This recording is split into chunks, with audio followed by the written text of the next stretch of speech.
This is the TVP World News Service. I'm Konrad Gorlinski. Let's see what's in the news this morning.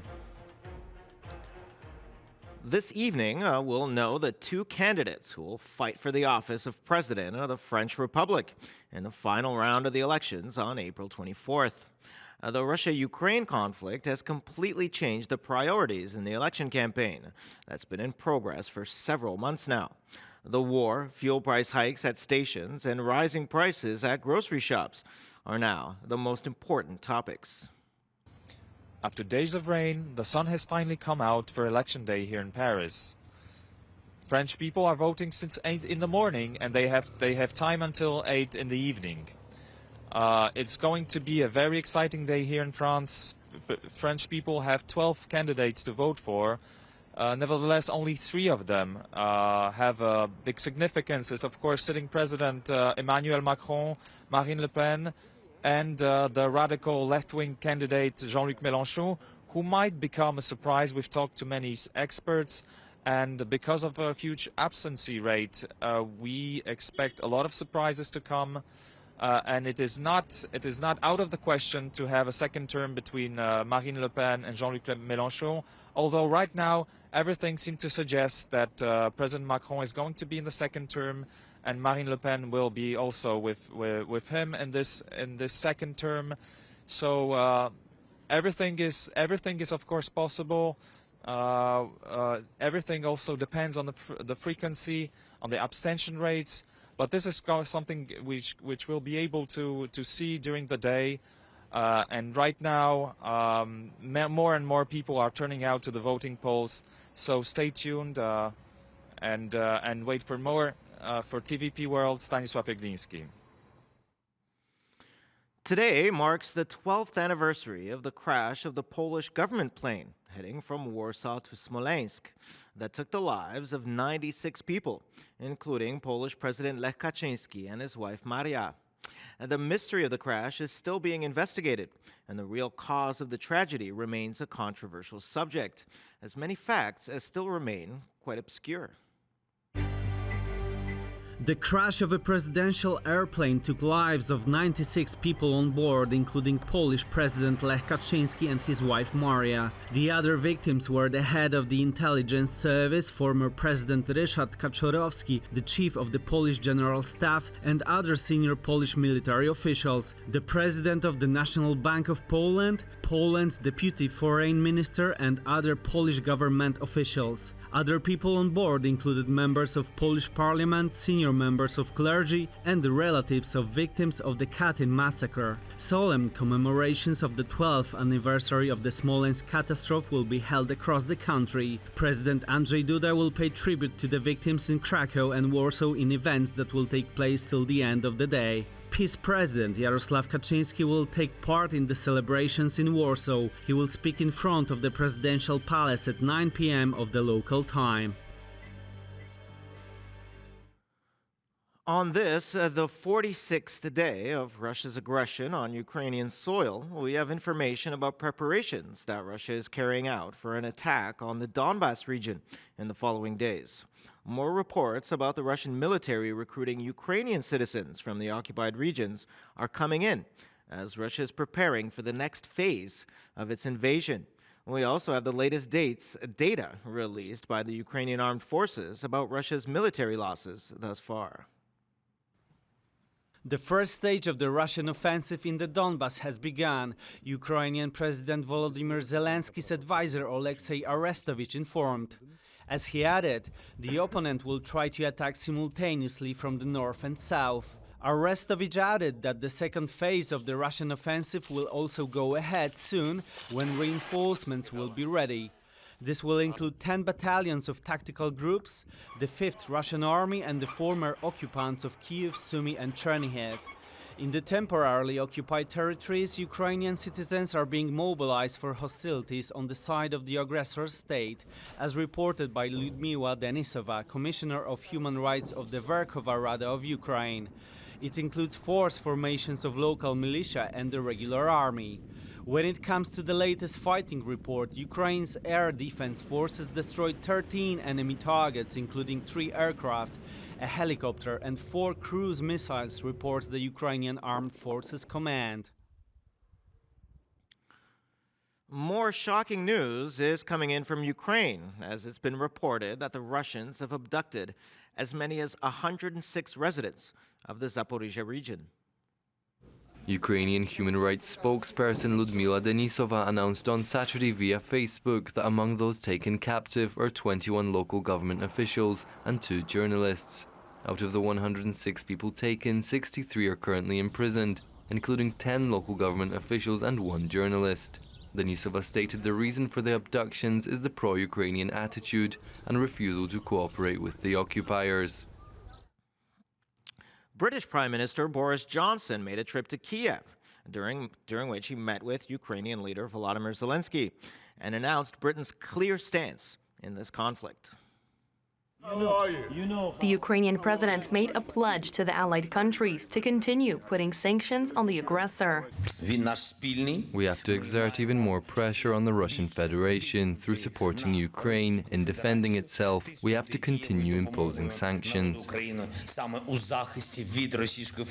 Johnson voiced his admiration for the brave people of Ukraine. I want to begin, Volodymyr, by saluting once again the bravery of the people of Ukraine in defying the appalling aggression that we have seen.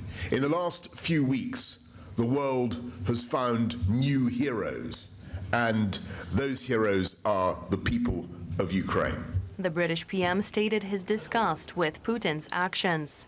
What Putin has done in places like Bucha and in Irpin, his war crimes, have permanently polluted his reputation and the reputation of his government. Boris Johnson also promised to further sanction the Russians. And together with our partners, we are going to ratchet up the economic pressure, and we will continue to intensify week by week the sanctions on Russia. Not just freezing assets in banks and sanctioning oligarchs, but moving away from use of Russian hydrocarbons. In addition, military support is to continue to be delivered. And we will give you the support that you need, the economic support, but also, of course, the defensive military support, in which I'm proud to say that the UK helped to lead the way. Johnson stated that in the past few days, £1.5 billion was raised at a donor conference from friends and partners from around the world as the list of countries showing support for Ukraine keeps on growing.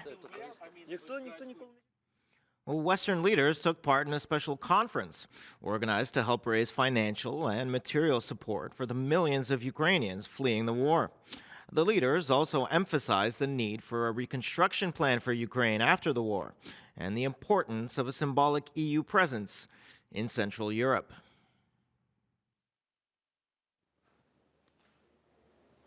Awareness is being raised concerning the incredibly difficult situation that over 10 million Ukrainians have found themselves in. Poland's president underlined the heroic effort being undertaken by Ukrainians for the global community.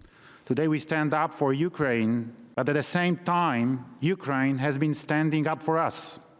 Ukrainians are fighting not only for their freedom, but also for ours. He declared that a significant reconstruction program will be needed for Ukraine. However, in near future, Ukraine will require a huge economic boost, similar to the one offered to Western Europe after World War II, a new Marshall Plan for Ukraine. President Zelensky called for further sanctions to be imposed on Russia. Sanctions must be imposed against all Russian banks. Russian oil embargo must be imposed. The Russian war crimes machine should be denied its capacity to act. Russian leadership failed to account for one fact: the fact that it attacks the other largest country in the world, Ukraine, the largest by its courage.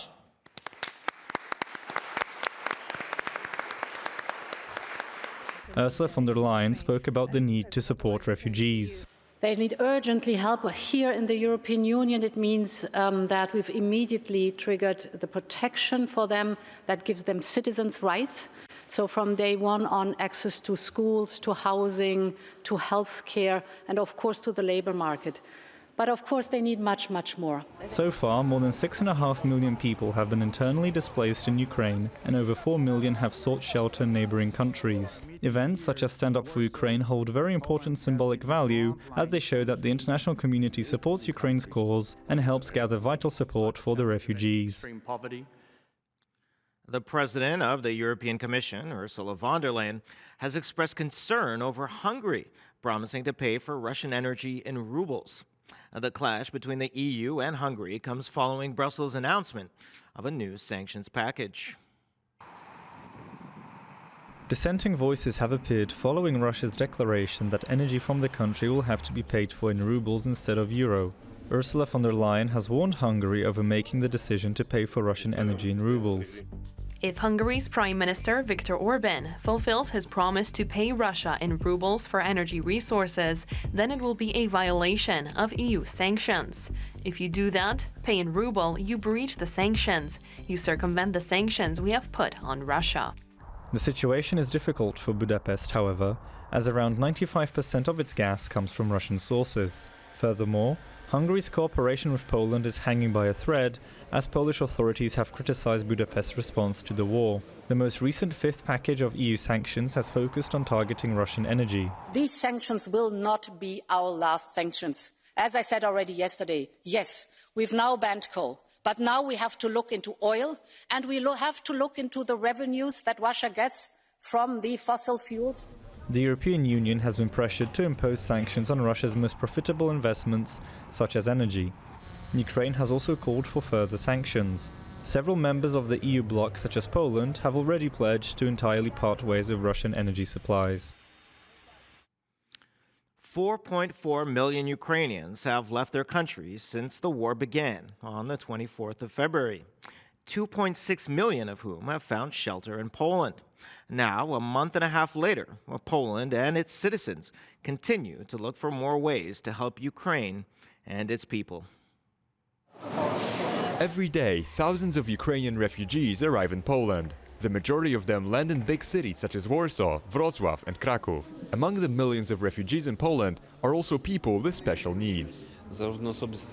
Older people with various health burdens and disabilities, as well as orphans, are already in Kraków. We are taking care of them to the best of our abilities, but we must make it clear that this infrastructure has been designed to meet the needs of the inhabitants of Kraków. That is why the city of Kraków is planning to build a new facility which will help Ukrainians with disabilities and special needs. In Lublin, the local branch of TVP managed to fill up 8 trucks with humanitarian aid using funds collected during a charity concert for Ukraine. We are going to Rivne, where we have contact with the Civil Aid Center and a logistics center. The trucks contain supplies which will be helpful in the war zone. We packed 8 buses with food and equipment needed directly at the front. We have aggregates, chainsaws, military helmets and other equipment. Those supplies will ultimately end up in the Ukrainian regions of Kharkiv and Kyiv. The outbreak of the war in Ukraine prompted the formation of a Belarusian battalion in the country, which has now been formally admitted to the Ukrainian army. Since its formation, thousands of volunteers have applied to join. Our reporter was on the ground to give us the details. I understand that the fate of Belarus will be decided in Ukraine. The Russian Empire will be stopped in Ukraine. This is the only way we will be able to liberate Belarus later on, because our dictator Lukashenko relies entirely on the support of Putin and Russia. As long as the Russian Empire is strong, there can be no independent Belarus.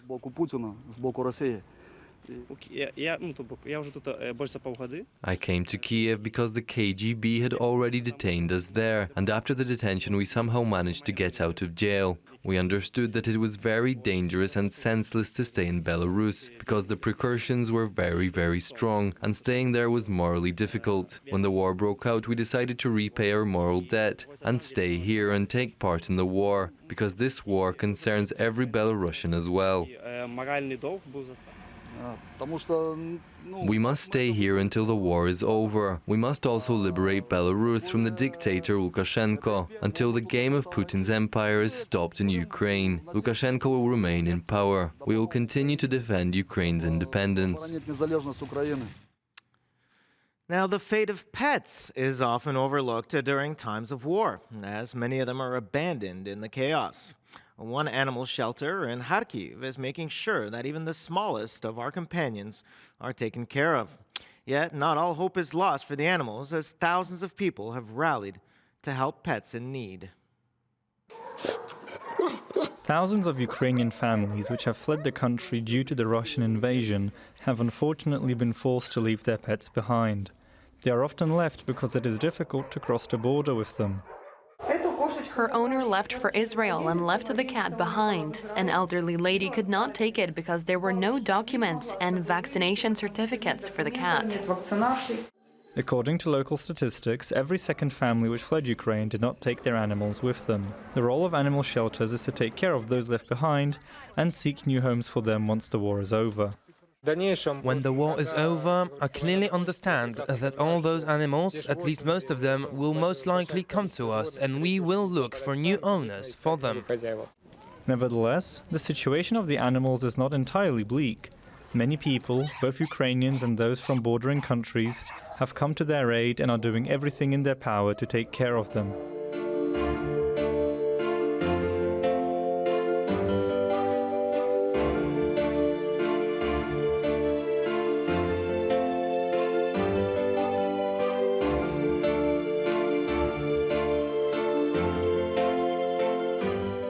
We are helping refugees with pets, mostly dogs and cats, but also rodents, to do all their vaccinations that are needed to cross the European border. And animals are also helping humans during the war. One such case are heroic dogs who are helping Ukrainian soldiers detect mines left behind by Russian troops. Animals are man's best friend, and especially now, they need our help.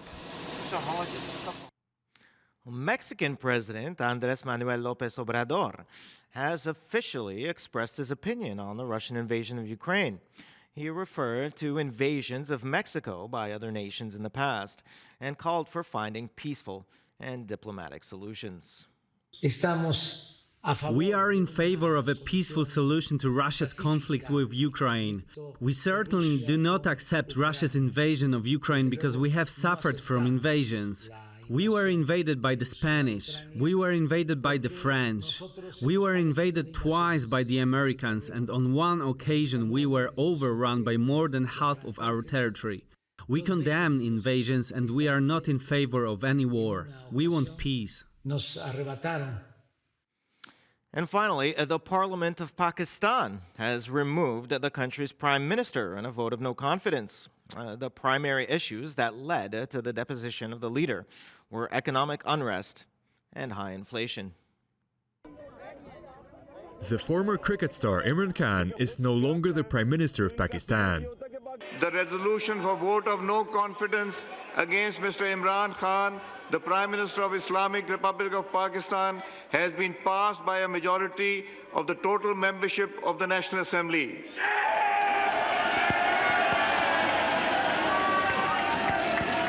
The decision was caused by high inflation and increasing costs of living in Pakistan.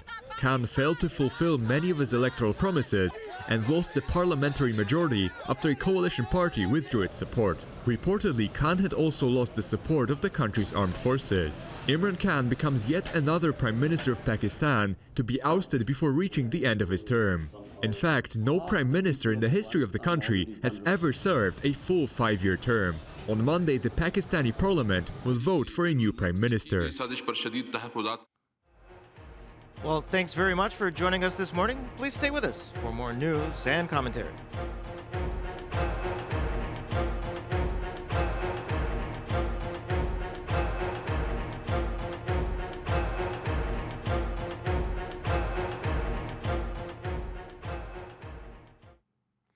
Well, with us now to discuss today's first round of the presidential elections in France is Małgorzata Boniekowska from the Center of International Studies. Madam, thanks very much for joining us this morning. So nothing as of yet is certain, of course. We won't know till the polls close this evening. But as far as we know right now, I mean, what we're seeing is huge abstention rates and a radical polarization to the left and to the right in France. Is this something that's only specific to France, or is this a general trend that's happening in most Western democracies? Unfortunately, it's a general trend. I think the polarization of our societies is really going deeper and deeper. It is because of many factors. It is because of apathy and criticism towards democracy as such. People, also that's the case in France, feel that it doesn't work properly, that their vote doesn't, make a difference. So we expect huge abstention in the elections today. The turnout will be lower. Especially among young voters. The opinion polls show that almost 45 of people under 35 don't want to go to vote. So they don't want to go to vote because they just don't believe it makes sense. So that's really a deep problem. And then the other problem is that people don't feel that the situation in their countries, that's also the case in France, is going into the right direction. And they focus on everyday life, on economic aspects of their life, and they see that they can buy less for the same amount of money, that inflation is up, that the inequalities are still there, and they are even deeper and deeper. Then the French people particularly have an issue with migrations as well. And generally, they also think that the current president, Macron, many people criticize him because he was the one to present himself in the previous elections as a newcomer, as somebody who could be, in a way, anti-elitist and bring back France to a more equal society, which was not the case. So Macron now is seen more as almost a king, with some tendencies for the very individual, very one-man show power. So this brings this race into a very important clash between those who will support the current president and those who definitely will not vote for him. But then they don't know for whom to vote. They are indecisive. That's a big percentage as well. And finally, there are those who support radical right and radical left as well. Exactly. And I was thinking maybe we could just go back a little bit and look at what happened with the Yellow Vest movement. What was that all about? And did Macron do anything to address their concerns? Well, this was, I think, a signal of a deep frustration of people. It was the movement born just from zero, from nothing. It was then a little bit manipulated by the algorithms of Facebook, which made all this movement more visible at the central level because it started really regionally.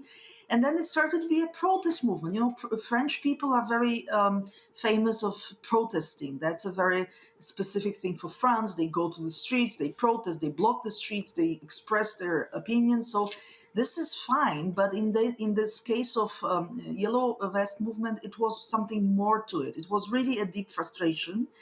And President Macron at the beginning wanted to neglect this movement. Then he wanted to interact, to talk with the people, but it was quite superficial. And then finally it turned out that the movement somehow was less and less important, and Macron did not take conclusions, did not take lessons from this protest. So at the end of the day, it seems like that the will of Macron as a leader to really interact with people, it's a little bit like a PR or marketing, political marketing. It's superficial, it's not authentic. People don't take it as authentic because he is not really the one from them. Macron now, the perception of him is very elitist, and all the efforts of the president to really build a direct connection to the simple French, to the simple people, is not taken as authentic. And I think that's a big problem of this president. Yes, certainly. And do you see also that same trend in all of the elites in the Western democracies. They seem more and more out of touch. Their ideas and their sort of ideas for the future are less and less in touch with the realities on the ground. I don't think it is a problem of Macron only, because I think the mainstream parties in Western Europe generally, they were parties based on the assumption that this is a kind of a profession to be a politician. So this is not something everybody can do.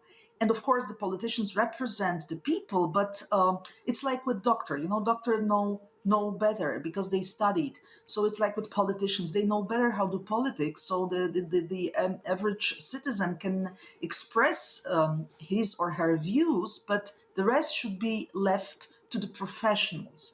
The problem is that nowadays politics stop to be really professional, because the mainstream parties don't give answers to the major concerns of people. So how can you? It's like with the doctor who cannot find the essence, the reason of this illness. So if they don't give the right prescriptions, if the drugs you get from the doctor don't work, then you just skip the doctor. Then you see for others, look for other solutions, and that's exactly what is happening in the European politics. The new parties are born even in the recent decade. It was more than 100 political startups presented on the European scene. So people evidently look for new parties, for new leaders, for new people in politics. That's one. And Macron is an example of that as well, because he launched his own political party, En Marche, just recently, 5 years ago, just before the elections. So that's one thing. And second is that generally the credibility of political elite is very, very low everywhere. Just people don't trust politicians. They think politicians do everything in their own interest, not in the interest of people. And I think in this regard, the position, the personality of Zelensky from Ukraine, the president of Ukraine, is really a breakthrough, because it's a completely different style. And then Zelensky has this connection, this visible with his people, with his nation. So it's really like a servant of the people, the servant of the nation, like the TV program he was a star in before he became a president. So I think this all is missing in Western democracies. So it's a big question mark how we can really reestablish that. Yes, exactly, and I think it's a lot. This problem is a lot more serious than people think, because if once the traditional leadership, is no longer trusted, well, then it opens the door, as we see, to very, very radical ideas. And this could be very dangerous for Europe and for the political stability in Europe. And we are already seeing the results of this instability, in the crisis in Ukraine. Well, yes, but also, it goes deeper, because also the politicians who are very well known for years, like in France, we have a part of Macron, we have Mélenchon, we have Le Pen. All these people are very well known and present in the French politics. It has been many years. But these candidates go more radical also, because people want to hear more radical positions. So this is a danger, that just to attract the voters, you cannot be just politically correct. You have to be radical, because otherwise no one really listens to you. So in this case, we see, not only in France, everywhere, radicalization of the politicians, also of the mainstream politicians, and radicalization of the language of the debate, and radicalization of the internet. In the internet, people are really tough and then express their views in a very rough way very often. And this means that influences the style of political debates. And of course, at the end of the day, it encourages politicians to give more and more promises, even if these promises are not possible to be kept and everybody knows it. But also the style, they are more arrogant, they are more aggressive towards each other. So all this doesn't help democracy, and doesn't also help the image of the politicians as a professional group. And I would even argue that, where the world goes into more and more deep specialization. All the professions are more and more specializing because the reality is more and more complex. The politicians, the profession of a politician, it goes into the opposite direction. Less you are smart, less you are kind of professional, more voters you get, which is a very, very dangerous trend because it means that the people don't really listen to the politicians, they watch them. They see the political fight as more like a show instead of being really able to choose between the programs, between really the political solutions to our problems. So that goes into nowhere. It's a dead end because politics at the end of the day, it's about decisions about us, about our future, about our countries, about our societies. So we, at the end of the day, may turn out into selecting wrong people to the job. And this is exactly at stake in the presidential elections today, because Marine Le Pen would be completely kind of out of question 10 years ago. Now it's a very, very concrete proposal, and she has, first time in her life, chances to become a French president. Yes, she certainly does, certainly, and so okay, I mean, a fascinating perspective. Now let's see. This is sort of this scene. Let's look into the future, into the parliamentary elections in France, and what will the parliament look like if this trend continues? What will the parliament look like in France in the next few months?